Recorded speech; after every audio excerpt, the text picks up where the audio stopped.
خلق الإنسان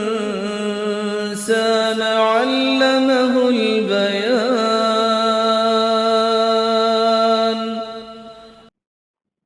نحمده ونصلي على رسوله الكريم، أما بعد، فأعوذ بالله من الشيطان الرجيم.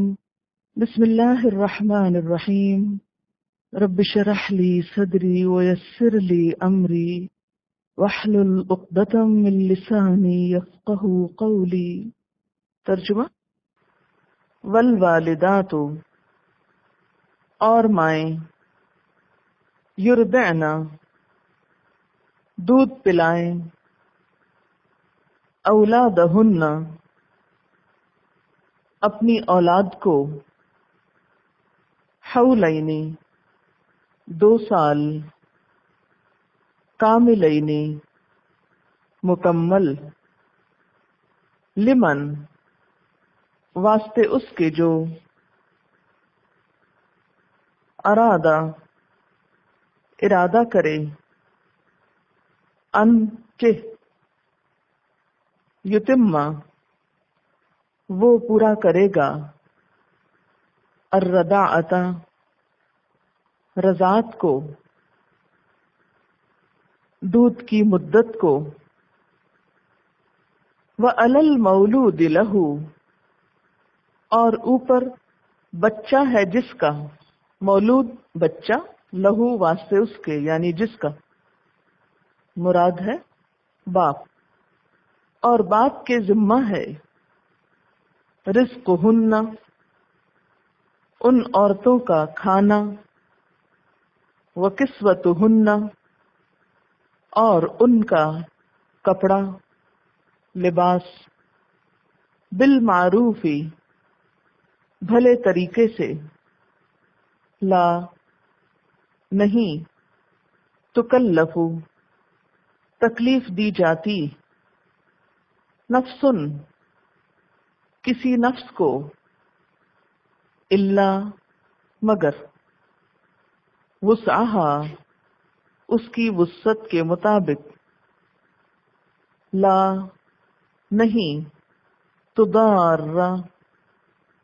نقصان پہنچایا جائے، والدۃ، والدہ کو، ماں کو، بولدہا، بوجہ اپنے بچے کے، ولا، اور نہ، مولود لہ، جس کا بچہ ہے یعنی باپ، بولدہ، بوجہ اپنے بچے کے، وعلی الوارث، اور اوپر وارث کے، مثل ذلک، اس کی مانند ہے، فإن، پھر اگر، ارادا، وہ دونوں ارادہ کر لیں، فصالاً، دودھ چھڑانے کا، عن تراض، باہم رضامندی سے، منہما، ان دونوں کی، وتشاور، اور باہم مشورے سے، فلا، تو نہیں، جناح، کوئی گناہ، علیہما، ان دونوں پر، وإن، اور اگر، اردتم، ارادہ کر لیا تم نے، ان کہ، تسترضعوا، دودھ پلواؤ، اولادکم، اپنی اولاد کو، فلا جناح، تو نہیں کوئی گناہ، علیکم، تم پر، اذا، جب، سلمتم، سونپ دو تم، ادا کر دو تم، ما، جو، آتیتم، دینا کیا تم نے، یعنی معاوضہ طے کیا تم نے، بالمعروف ساتھ بھلے طریقے کے، واتقوا اللہ اور ڈرو اللہ سے، وَاعْلَمُوا اور جان لو، ان اللہ بے شک اللہ تعالی، بما ساتھ اس کے جو، تعملون تم عمل کرتے ہو، بصیر دیکھنے والا ہے۔ تفسیر۔ والوالدات اور والدائیں مائیں، یرضعن اولادہن دودھ پلائیں اپنی اولاد کو، مائیں اپنی اولاد کو دودھ پلایا کریں۔ رے دال عین رضعا اس کا روٹ ہے دودھ پلانا۔ کب تک؟ حولین کاملین 2 پورے سال، 2 سال پورے۔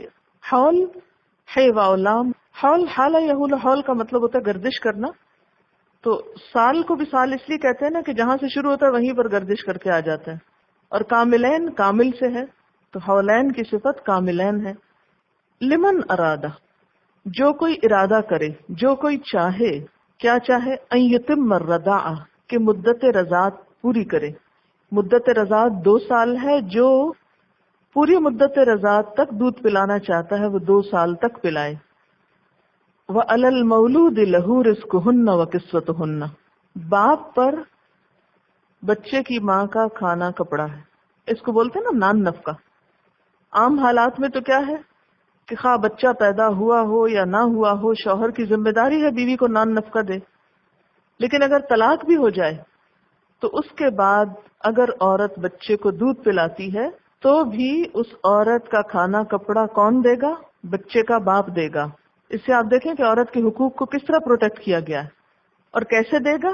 بالمعروف بھلے طریقے سے، معروف طریقے سے۔ لا تکلف نہیں تکلیف دی جاتی، نفسن کسی شخص کو، الا وسعها مگر اس کی وسعت کے مطابق۔ یعنی کوئی مرد یہ نہ سمجھے کہ یہ اس پر زیادتی کی بات ہے، طلاق بھی میں دے چکا ہوں پھر بھی عورت کو کھانا کپڑا دوں، نہیں، دینا ہوگا، یہ زیادتی نہیں، اس لیے کہ ابھی عورت اپنی ذمہ داری پوری کر رہی ہے۔ اگر عورت پوری کر رہی ہے تو تمہیں بھی پوری کرنی ہے، اور یہ وسعت سے باہر نہیں۔ ظاہر اگر وہ تمہاری بیوی ہوتی تو جب بھی تمہیں دینا ہی تھا۔ لا تضار والدۃ نہ نقصان دیا جائے والدہ کو، ماں کو، بولدہا اپنے بچے کی وجہ سے، یعنی کسی ماں کو ایکسپلائٹ نہ کیا جائے کہ وہ بچے کو دودھ پلا رہی ہے تو اس کو تکلیف پہنچائی جائے۔ ماں کو تکلیف کیسے پہنچائی جا سکتی؟ ایک بچے کی ماں کو دودھ پلاتے ہوئے تکلیف پہنچانے کی صورت کیا ہو سکتی ہے؟ مثلاً یہ کہ ماں بچے کو اپنے پاس رکھنا چاہے، لیکن ممتا کے اس رویے کو نظر انداز کرتے ہوئے اس سے بچہ زبردستی چھین لیا جائے، تو بچے کا چھینا جانا ماں کو تکلیف پہنچانا ہے۔ یا پھر کیا ہو کہ بغیر اس کا خرچ اٹھائے اسے دودھ پلانے پہ مجبور کیا جائے، کہ ماں اپنی محبت میں ممتا کی ماری دودھ پلا رہی ہے اور شوہر اس سے ناجائز فائدہ اٹھائے اور اسے کوئی خرچہ نہ دے کہ ٹھیک ہے پلاتی رہے کیونکہ مجبور ہے، تو اس کی مجبوری سے فائدہ نہ اٹھایا جائے۔ ولا مولود لہ بولدہ اور نہ ہی مولود لہ یعنی باپ کو، بولدہ اس کے بچے کی وجہ سے کوئی نقصان دیا جائے۔ باپ کو کیسے نقصان ہو سکتا ہے؟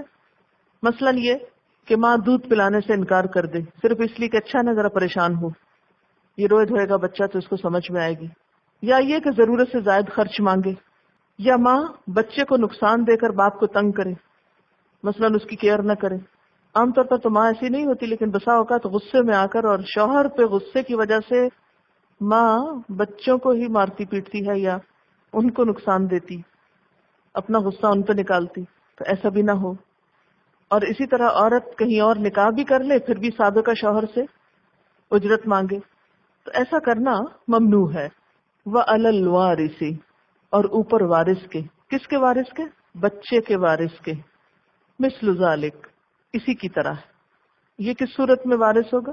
جب باپ فوت ہو جائے تو اس کے بعد بچہ پیچھے یتیم رہ گیا، مطلقہ کی عدت میں تو باپ کھانا کپڑا دے رہا ہے، اب باپ فوت ہو گیا ہے اور عورت عدت میں ہے اور بچے کو دودھ بھی پلا رہی ہے، تو اب خرچہ کون دے گا؟ وارث دے گا، یعنی وارث بچے پہ خرچ کرے گا۔ وارث کون کون ہو سکتے ہیں اس کے؟ مثلا ایک تو پہلے ماں ہی ہو سکتی ہے، پھر اسی طرح اور بھی جو اس بچے کا وارث ہوگا وہ اس پر خرچ کرے گا حق وراثت کی وجہ سے، اس بچے کی تعلیم و تربیت، اس کی پرورش پر، یعنی یہ خرچ مشترکہ طور پر میت کی وراثت سے دیا جائے گا۔ فَإِنْ أَرَادَا فِصَالًا، پھر اگر وہ دونوں ارادہ کر لیں دودھ چھڑانے کا، دونوں کون؟ ماں اور باپ، ان تراد منہما، باہم رضامندی سے، یعنی طلاق ہو چکی لیکن باہم ڈسکشنز ہو رہی ہیں کہ دودھ پلانا ہے کہ نہیں، وتشاور، اور مشورے سے۔ تشاور کا روٹ جو ہے شین واو رے ہے۔ شین واو رے کا مطلب ہوتا ہے کسی معاملے کے متعلق چند آدمیوں کا مل کر اس کے مختلف پہلوؤں کو سامنے رکھتے ہوئے ایک دوسرے کی رائے لینا۔ تو اس سے شور ہو جاتا ہے نا، جب ڈسکشن ہوتی ہے تو مشورہ ہوتا ہے، یعنی کسی معاملے کے متعلق چند لوگ مل کر اس کے مختلف پہلوؤں کا جائزہ لیں، اس پہ غور کریں اور ایک دوسرے کی رائے سنیں، یہ مشورہ ہوتا ہے۔ اور فصالن کا روٹ کیا ہے؟ فے صاد لام، فصل، فے سے شروع ہو رہا ہے، پھر کیا معنی نکلے گا؟ الگ ہونے کا۔ دو چیزوں کو اس طرح علیحدہ کر دینا کہ ان کے درمیان فاصلہ ہو جائے۔ فاصلہ بھی تو اسی سے ہے نا، دو چیزوں کو اس طرح الگ کرنا کہ ان کے درمیان فاصلہ ہو جائے۔ تو فصالن کا کیا مطلب ہے؟ وہ بچہ جو کل ماں کے پیٹ میں ساتھ جڑا ہوا تھا، پھر دودھ پیتے ہوئے ساتھ رہا، اب دودھ جب چھٹ رہا ہے تو وہ الگ الگ ہو گئے، فاصلہ ہو گیا، ڈسٹینس آ گیا۔ فَإِنْ أَرَادَا، اگر ماں اور باپ دونوں ارادہ کر لیں باہم مشورے کے ساتھ، باہم رضامندی کے ساتھ کہ بچے کا دودھ چھڑانا ہے، یہ اپنی ماں اس کو دودھ نہیں پلائے گی، فَلَا جُنَاحَ عَلَيْهِمَا، تو اس میں بھی کوئی گناہ نہیں۔ بعض اوقات مجبوریاں ہوتی ہیں، عورت کہیں اور شادی کر رہی ہے یا اتنی دور چلی گئی ہے اس کے ماں باپ کا گھر دوسرے ملک میں، تب وہ یہاں رہ کے کہاں بچے کو دودھ پلائے، تو ایسی صورت میں ناجائز طور پر ستایا نہیں گیا۔ وَإِنْ أَرَدْتُمْ، اور اگر تم ارادہ کر لو، کس بات کا؟ أَن تَسْتَرْضِعُوا أَوْلَادَكُمْ، کہ تم دودھ پلواؤ اپنی اولاد کو، یعنی کسی اور سے، فَلَا جُنَاحَ عَلَيْكُمْ، تو اس میں بھی کوئی گناہ نہیں۔ یعنی اصلی ماں اگر دودھ نہیں پلا رہی اور کسی دایا وغیرہ سے یا کسی اور عورت سے دودھ پلانے کی بات طے ہو گئی تو کوئی بات نہیں، اس میں بھی گناہ نہیں۔ یعنی ایک بچے کا اپنی ماں کے علاوہ کسی دوسری عورت کا دودھ پینا کوئی گناہ کی بات نہیں۔ ماں کو چھڑا کے کسی اور سے پلوانے میں گناہ نہیں، جبکہ باہم مشورے سے یہ ہو، لیکن شرط یہ ہے کہ جس سے دودھ پلوا رہے اس کو معاوضہ دو۔ اذا سلمتم ما آتیتم بالمعروف، جبکہ تم نے ادا کر دیا، جب تم ادا کر دو کیا؟ ما آتیتم، جو تم نے اجرت طے کی تھی، جو دینا کیا تھا تم نے، بالمعروف، بھلے طریقے سے، واتقوا اللہ، اور ڈرو اللہ سے، وَاعْلَمُوا، اور جان لو، کیا جان لو؟ ان اللہ، بے شک اللہ تعالی، بما تعملون، ساتھ اس کے جو تم عمل کر رہے ہو، اچھا یا برا، کسی کا حق دے رہے ہو یا اس پہ زیادتی کر رہے ہو، بصیر، وہ اس کو خوب دیکھ رہا ہے، اس کو سب پتا ہے۔ اس آیت سے ہمیں دو تین باتیں پتہ چلتی۔ ایک بات تو یہ کہ ماں کو اپنے بچے کو دودھ پلانا چاہیے۔ دوسری بات یہ کہ طلاق کے بعد اور شوہر کی وفات کے بعد بھی یہ سلسلہ جاری رہنا چاہیے۔ اگر اس میں کچھ دقت ہو تو باہم مشورے سے کسی اور عورت سے بھی دودھ پلایا جا سکتا ہے اور ماں کا دودھ چھڑایا جا سکتا ہے۔ لیکن ساری آیت میں آپ دیکھیے کہ کتنی زبردست روح کار فرما ہے۔ باہم رضامندی سے کام کرو، مشورے سے کرو، دوسرے کو اجرت پوری دے دو، کتنے خوبصورت اصول ہیں۔ ٹھیک ہے آپس میں نہیں رہنا چاہتے، نہ رہو، لیکن بدتمیزی اور بد اخلاقی اور مار دھاڑ اور اس کا کیا معنی؟ یہ اسلامی اخلاق نہیں۔ ہمارے ہاں تو کیا اصول ضابطہ ہے، یہ کیا طریقہ، یہ کیا معروف ہے کہ طلاق کا مطلب ہی دوسرے کو ذلیل و خوار کرنا، ستانا ہے۔ اسلام میں طلاق کا یہ مفہوم نہیں۔ اچھا، جہاں تک یہ دودھ پلانے کا تعلق ہے تو بریسٹ فیڈنگ جو ہے یہ بچے کا حق ہے۔ ویسٹ میں ایک مہم چلی تھی ایک موومنٹ چلی تھی جس میں فیڈنگ اینیملز کی تصویریں جو تھی وہ بہت عام کی گئی تھی کہ جانور اپنے بچوں کو دودھ پلا رہے ہیں، اور ان کی تصویریں دکھا دکھا کے انسانوں کو بتایا گیا کہ even animals feed their babies, why don't you? اگر جانور اپنے بچوں کو دودھ پلاتے ہیں تو مائیں کیوں نہیں پلاتی؟ کیونکہ ایک وقت آیا تھا نا کہ بہت یہ رواج ہو گیا تھا کہ اس کو بہت آر کی بات سمجھا جاتا، یا ایک مصیبت کی بات سمجھا جاتا، اور اس کے برعکس ڈبے کے دودھ کو بچے کے لیے زیادہ صحت مند سمجھا جاتا. لیکن یہ ہے کہ اللہ تعالیٰ نے ایک قدرتی انتظام کیا ہے بچے کی غذا کا. اس کے کئی فائدے ہیں. ایک تو یہ کہ ماں کا دودھ مہنگا نہیں ہوتا، یعنی ماں کے دودھ پہ کچھ خرچ نہیں کرنا پڑتا، ایکسٹرا خرچے سے بچتا ہے انسان. پہلا فائدہ کیا ہے کہ ماں کا دودھ خریدنا نہیں پڑتا، زائد اخراجات سے بچت ہوتی. دوسری بات یہ کہ ماں کا دودھ ہر وقت دستیاب ہوتا ہے. پھر اسی طرح صاف ستھرا ہوتا ہے، بیکٹیریا سے پاک ہوتا ہے، بہت ہائیجینک طریقے سے بچے تک جاتا ہے. جبکہ گائے بھینس کا دودھ جو ہے یہ بوٹل کے ذریعے پلایا جانے والا دودھ اس طرح ہائیجینک نہیں ہوتا. پھر اسی طرح اوپر کے دودھ کو بسا اوقات مائیں زیادہ گرم کر دیتی ہیں یا زیادہ مکس کر دیتی ہیں، بعض اوقات ٹھنڈا ہوتا ہے، تو وہ بچے کی صحت کے لیے نقصان دہ ہوتا ہے. جبکہ ماں کا دودھ صحیح درجہ حرارت رکھتا ہے، جتنا درجہ حرارت ہونا چاہیے دودھ کا اتنا ہی اس کا ہوتا ہے، اس سے کم یا زیادہ نہیں ہوتا. پھر اس کی کمپوزیشن جو ہوتی ہے اس دودھ کی، وہ بچے کی نشو و نما کے لیے بہت فائدہ مند ہوتی ہے. اس میں جو پروٹین ہوتی ہے وہ بچے کو آسانی سے ہضم ہو جاتی. لیکٹوز کا درجہ بہت ہوتا ہے. پھر یہ کہ ماں کا دودھ صرف غذا ہی نہیں ہوتا، اس کے صرف پیٹ بھرنے کا سامان ہی نہیں ہوتا، اس کے جذبات کی تسکین کا سبب بھی ہوتا ہے. یعنی ماں کا دودھ بچے کو جذباتی تسکین دیتا ہے، اور ایک بچے کی صحت کے لیے غذا اور جذباتی تسکین دونوں ہی ضروری ہیں. پھر اسی طرح اس میں بعض فیکٹرز ایسے ہوتے ہیں کہ جس سے جو موروثی ہیریڈیٹری امراض ہیں ان کے خلاف مدافعت پیدا ہوتی ہے، بعض انفیکشنز کے خلاف مدافعت پیدا ہوتی ہے. پھر اسی طرح آنتوں کی کئی بیماریوں سے نجات ہوتی ہے. پھر خود ماں کو بھی فائدہ ہوتا ہے کہ اس کے یوٹرس کو بڑھنے سے روکتا ہے، اس کے جسم کو دوبارہ اپنی جگہ پر آنے میں مدد دیتا ہے. پھر اسی طرح دودھ کا فائدہ یہ بھی ہے کہ قدرتی طور پر بچوں میں وقفہ ہو جاتا ہے، آرٹیفیشل فیملی پلاننگ کی ضرورت نہیں رہتی. یہ بھی دیکھا گیا ہے کہ دودھ پلانے والی مائیں بریسٹ کینسر سے زیادہ محفوظ رہتی ہیں. پھر اسی طرح بچوں کو الرجی سے بچاتا ہے. یہ ایک اور ریسرچ ہے کاؤنٹی آف لیمپٹن نے، وہاں کے کمیونٹی ہیلتھ سروسز ڈپارٹمنٹ نے کی. انہوں نے جو بریسٹ فیڈنگ کے فوائد بتائے ہیں وہ کچھ یوں ہیں. ماں کا دودھ جو ہے وہ کان اور چیسٹ دونوں کے انفیکشن سے حفاظت فراہم کرتا ہے. اس سے بچے میں ڈائبٹیز کی بیماری کا اندیشہ کم ہو جاتا ہے. اسی طرح وہاں پر ایک سنڈروم پایا جاتا ہے، سڈن انفنٹ ڈیتھ سنڈروم، سڈس کہتے ہیں اس کو. اس کا خطرہ بھی کم ہو جاتا ہے جو بچے ماں کا دودھ پیتے ہیں. پھر اسی طرح ڈائریا اور دوسری پیٹ کی بیماریوں کے خلاف اس سے مدافعت ہوتی ہے. پھر اسی طرح ماں کا دودھ بچے کو آسانی سے ہضم ہوتا ہے. پیدائش کے فوراً بعد جو دودھ آتا ہے اس کو کلوسٹرم کہا جاتا ہے. یہ بعد میں آنے والے دودھ سے اس کی شکل کچھ مختلف ہوتی ہے. خاص طور پر اس میں جو غذائیت ہے وہ زیادہ ہوتی ہے، اور اینٹی باڈیز اس میں پائے جاتے ہیں جو بچے کو بہت سے انفیکشن سے بچاتے ہیں اور اس کو ریزسٹنس فراہم کرتے ہیں، اس کے اندر امیونٹی ڈیولپ کرتے ہیں. جو بچے ماں کے دودھ پہ پلتے ہیں ان میں یورینری ٹریکٹ انفیکشن بہت کم ہوتا ہے. ایستھما اور چائلڈہڈ کینسر کا ریٹ بہت کم پایا گیا ہے جن بچوں نے ماں کا دودھ پیا. سروے سے یہ بھی پتا چلا کہ ایسے بچے بہت کم تعداد میں ہسپتالوں میں لائے گئے جنہوں نے ماں کا دودھ پیا بنسبت ان بچوں کے جو بوتل پہ پلتے ہیں.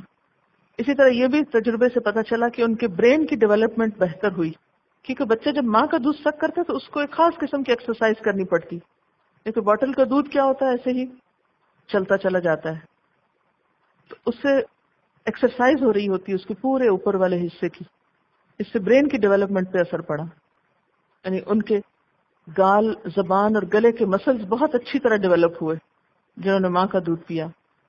اسی طرح ایک نئی اسٹڈی کے مطابق جس میں 9,000 بچوں کو ان کی پیدائش سے لے کر 6 سال تک اسٹڈی کیا گیا، اور یہ نتیجہ نکلا کہ جن بچوں نے اپنے ماں کا دودھ پیا ان میں بچپن میں اور بعد میں ساری زندگی موٹاپے یا اوبیسٹی کے امکانات بہت کم تھے. ان 9,000 بچوں پہ اسٹڈی کی گئی جس سے پتہ چلا کہ وہ بچے موٹاپے کا شکار نہیں ہوئے جنہوں نے ماں کا دودھ پیا، کیونکہ اس میں فیٹس اور باقی چیزیں اتنی ہی ہوتی ہیں جتنی ریکوائرڈ ہوتی ہیں جسم کو. اور جب ڈبے وغیرہ کا دودھ پیتے ہیں تو بسا اوقات اس میں اشتہاروں میں کیا آتا ہے کہ اس میں فلاں اور فلاں وٹامن ہے، ایسی اور ایسی پروٹین ہے جو بسا اوقات ضرورت سے زائد ہوتی ہے اور پھر وہ چربی کی صورت میں جسم میں جمع ہونے لگتی. پھر اسی طرح ماں کے لیے فوائد جو دیکھے گئے وہ کچھ یوں تھے کہ دودھ پلانے والی ماؤں کو آسٹریوپروسس یعنی ہڈیوں کی بیماری کم ہوئی، یا ہڈیوں کے کمزور ہونے کی بیماری کم ہوئی. حالانکہ بچہ کیلشیم لے رہا ہوتا ہے لیکن اس کے باوجود شاید جب وہ لے رہا ہوتا ہے تو اس کی پروڈکشن بھی بڑھتی. اب اس پر بھی بہت ریسرچ ہوئی کہ کتنے عرصے تک دودھ پلایا جائے. اب قرآن تو کہتا ہے نا 2 سال تک، بس اس سے آگے نہیں. اور پھر ساتھ ہی یہ کہا کہ جو مدت رضاعت پوری کرنا چاہے، اس کا مطلب ہے کہ آپشن ہے، اس سے پہلے بھی چھوڑ سکتے ہیں. تو یہ دلچسپ بات ہے کہ بہت لمبے عرصے تک ویسٹ میں ڈاکٹرز یہ کہتے تھے کہ 6 ماہ کے بعد بچے کو ماں کے دودھ کی ضرورت نہیں رہتی اور بیکار ہے اس کے لیے.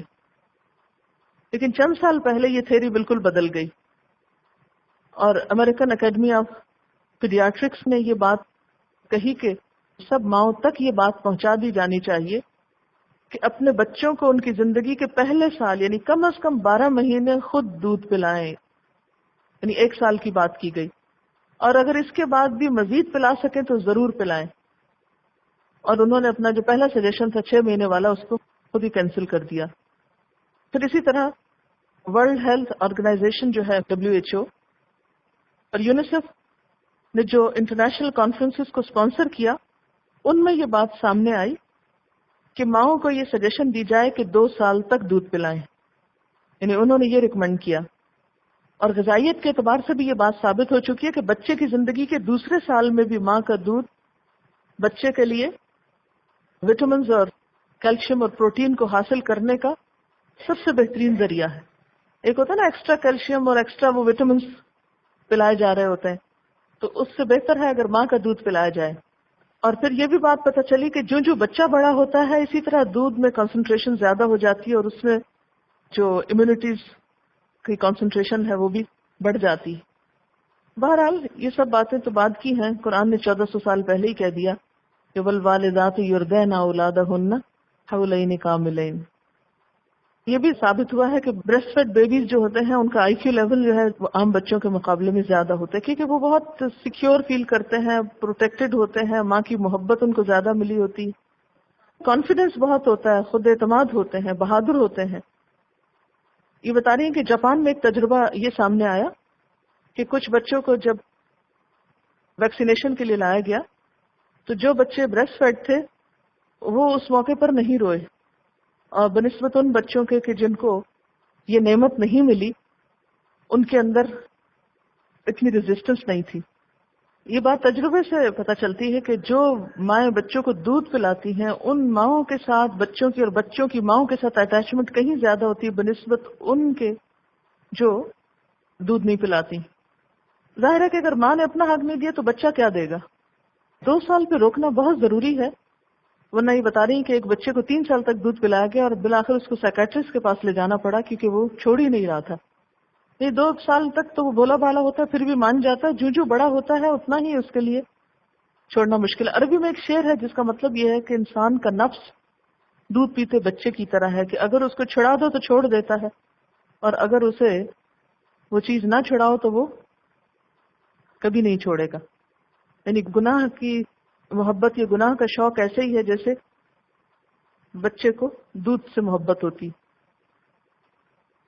یہ بتا رہی ہے کہ کسی کے ٹوینز ہوئے اور انہوں نے بیٹے کو دودھ پلایا اور بیٹی کو نہیں پلایا. یہ کتنی زیادتی کی بات ہے. حالانکہ نبی صلی اللہ علیہ وسلم نے فرمایا سووا بین اولادکم فی العطیۃ لو کنت مفضلا احدا لفضلت النساء. اپنی اولاد کو کچھ دینے میں برابری کیا کرو. اگر میں کسی کو زیادہ دے سکتا ہوتا تو لڑکیوں کو زیادہ دیتا، لیکن ہمارے معاشرے میں تو ہر چیز ہی الٹ ہے. 2 سال کے بعد اگر کنٹینیو کریں تو بسا اوقات بچوں کی گروتھ بھی رک جاتی ہے، کیونکہ اب ان کو اور فوڈ کی ضرورت ہے. بچہ کتنے بھی خوف میں ہو، بے سکون ہو، بے چین ہو، بیمار ہو، لیکن جو ہی ماں کے سینے کے ساتھ لگتا ہے اس کے سب پریشانی دور ہو جاتی، کنٹینٹمنٹ کا احساس ہوتا ہے. بریسٹ فیڈ بچے جو ہیں وہ بہت پیمپرز نہیں گندے کرتے، کیونکہ ان کی ایک روٹین بن جاتی ہے اور اس میں صحت کے اعتبار سے بھی اچھا. سوال لکھا ہوا ہے، اگر طلاق کا سبب عورت کی اپنی غلطی ہو اور دوران عدت اس کو ندامت ہو تو وہ کیا کرے؟ وہ شوہر کو منانے کی کوشش کرے. اسی لیے تو کہا گیا کہ عورت عدت کے دوران شوہر کا گھر نہ چھوڑے، زیب و زینت کرے، اور اگر کوئی غلطی وغیرہ ہے تو اس کو دور کر لے. تلک حدود اللہ یبینھا لقوم یعلمون کی تفسیر نہیں ہوئی. اس سے مراد یہی ہے کہ یہ اللہ تعالیٰ کی حدود ہیں جو اس نے تو واضح کر دی ہیں، لیکن انہی لوگوں کو فائدہ ہوگا جو علم رکھتے ہوں گے. یعنی حدود اللہ کا علم ہونا ضروری ہے، باؤنڈریز کا پتہ ہونا چاہیے، ورنہ انسان توڑ جائے گا ان کو. سوال ہے، تیسری طلاق کے بعد عورت عدت کہاں گزارے؟ ماں باپ کے گھر، کیونکہ شوہر کا گھر اب چھوڑنا ہوگا کیونکہ وہ اس پہ حرام ہو چکی ہے، پردہ ہوگا اس کا، اس کے سامنے نہیں ہو سکتی، اس لیے اب اس کو گھر چھوڑنا ہوگا. لیکن کیسے چھوڑنا ہوگا؟ تسریحم باحسان، احسان کے ساتھ، کچھ دے دلا کر، تحفے تحائف کے ساتھ مہمان کو رخصت کرو. جب شوہر خود نکاح کرتا ہے تو طلاق بھی وہ دے. فسخ کیسے لے سکتے ہیں جب تک کہ طلاق کے الفاظ ہی نہ بولے گئے ہوں؟ اس سے بسا اوقات ایسا تھا نا، شوہر روپوش ہو جاتے ہیں، ویسے وہ ملک چھوڑ جاتے ہیں، یا بعض اوقات کورٹ میں آتے ہی نہیں ہیں. تو ایسی صورت میں پھر عورت لٹکتی رہے گی. جب وہ نہیں کورٹ میں آئے گا تو پھر حاکم وقت جو ہے اس نکاح کو ختم کر سکتا ہے. جیسے نکاح کرنے میں حاکم وقت کا کردار ہے، ایسے ہی ظلم و زیادتی کو روکنے کے لیے حاکم وقت کا نکاح کے ختم کرنے میں بھی کردار ہے. ابھی کچھ دنوں پہلے ایک لڑکی اور لڑکے نے باہر کے ملک جا کر مسجد میں نکاح پڑھوایا، جس میں گواہ بھی شامل تھے جو کہ لڑکی اور لڑکے کے گھر والوں کی طرف سے نہ تھے. اس شادی میں لڑکے کے گھر والے راضی نہ تھے لیکن لڑکی کے گھر والے راضی تھے. وہ لوگ اس وقت پاکستان میں تھے نکاح کے وقت. لڑکا اس نکاح کو کچھ دیر چھپانا چاہتا ہے جب تک کہ اس کے گھر والے راضی ہو جائیں. آپ کا اس نکاح کے بارے میں کیا خیال ہے؟ صحیح ہے یا غلط ہے؟ نکاح تو درست ہے، اس لیے کہ لڑکی کے گھر والوں کی رضامندی ہے. لڑکے کے لیے یہ شرائط نہیں ہے. اگر وہ وہاں اعلان کر چکا ہے اور کچھ دن مصلحتاً ابھی نہیں بتا رہا اور کچھ دن کے بعد بتا دے گا تو درست ہے، لیکن مستقل طور پر وہ اس کو چھپا نہیں سکتا. اگر ایک عورت کی طلاق ہو گئی ہو اور اس کے بچے چھوٹے ہوں، پھر اس کا شوہر دوسری شادی کر لے تو سوتیلی ماں تو بچوں پر صحیح توجہ ہی نہیں دے سکتی. ایسے بچوں کا مستقبل کیا اسپائل نہ ہوگا؟ ایسی صورت میں اصل ماں جو ہے وہ بچوں کو رکھ لے اور باپ ان کا خرچہ دیتا رہے. اس کو حضانت بولتے ہیں، ہے دعاد الف نون تے، حضانت. یعنی جو ماں ہوتی ہے نا، طلاق کے بعد بھی بچے رکھنا اس کا حق ہے، حتیٰ کہ وہ اور شادی کر لے. اگر کہیں اور شادی کر لی تو پھر اس میں کیا ہے، پہلا شوہر حقدار ہے کہ وہ اپنے بچے واپس لے لے. کسی کا سوال ہے طلاق بائنہ کے بارے میں کہ طلاق بائنہ جو ہے کس وقت ہوتی ہے؟ یعنی صرف زبان سے اگر ادا کر دیا جائے 3 دفعہ طلاق طلاق طلاق تو کیا اس سے ہوتی ہے، یا یہ کہ طلاق اول جو ہے اس سے ہوتی ہے؟ اصل میں بائنہ کا لفظ جو ہے نا یہ بین سے ہے. بین ہوتا ہے 2 چیزوں کے درمیان کا جو فاصلہ ہے، یعنی 2 چیزوں کے درمیان. آپ بولتے ہیں نا ماں بین، تو ماں بین کا مطلب ہوتا ہے ماں جو بین درمیان، جو درمیان میں ہو. تو بین کا مطلب ہوتا ہے 2 کے درمیان کوئی چیز آ جائے. یعنی نکاح جو ہے وہ 2 لوگوں کو جوڑتا ہے، اور بائنہ طلاق جو ہے وہ 2 لوگوں کو الگ کر دیتی. اس کے لیے ایک دفعہ اگر طلاق کا لفظ بول دیا جائے یا لکھ کر دے دیا جائے اور 3 ماہ گزر جائیں یا 3 حیض گزر جائیں اور شوہر رجوع نہ کرے تو اس سے طلاق جو ہے وہ یعنی بائنہ ہو جاتی ہے. ٹھیک ہے، یعنی طلاق واقع ہو گئی. اگر رجوع کر لے تو وہ کیا ہو جاتی ہے؟ رجی ہے. اور اس میں یہ بھی ہے کہ پہلی طلاق رجی ہوتی ہے، دوسری بھی رجی ہوتی ہے، لیکن تیسری جو ہے وہ پھر رجی نہیں ہوتی، وہ صرف بائنہ ہوتی ہے. تو پہلی طلاق جو ہے اس کو رجی بولتے ہیں، دوسری کو بھی رجی بولتے ہیں، تیسری کو بائنہ بولتے ہیں. لیکن پہلی طلاق کے بعد اگر رجوع نہ کیا جائے تو وہ بھی ایک طرح سے آخر میں آ کے بائنا ہی ہو جاتی، کیونکہ اس میں دونوں میں جدائی ہو جاتی۔ اس کے لیے ضروری نہیں کہ 3 دفعہ ہی بولا جائے، 3 دفعہ شرط نہیں، لیکن ہمارے لوگوں نے یہ سمجھ رکھا ہے کہ جب تک 3 نہ کہا جائے گا اس وقت تک طلاق ہوگی نہیں، حالانکہ ایک دفعہ کہنے سے بھی طلاق ہو جاتی ہے۔ وآخر دعوانا ان الحمد للہ رب العالمین۔ سبحانک اللہم وبحمدک اشہد ان لا الہ الا انت استغفرک واتوب الیک۔ والسلام علیکم ورحمۃ اللہ وبرکاتہ۔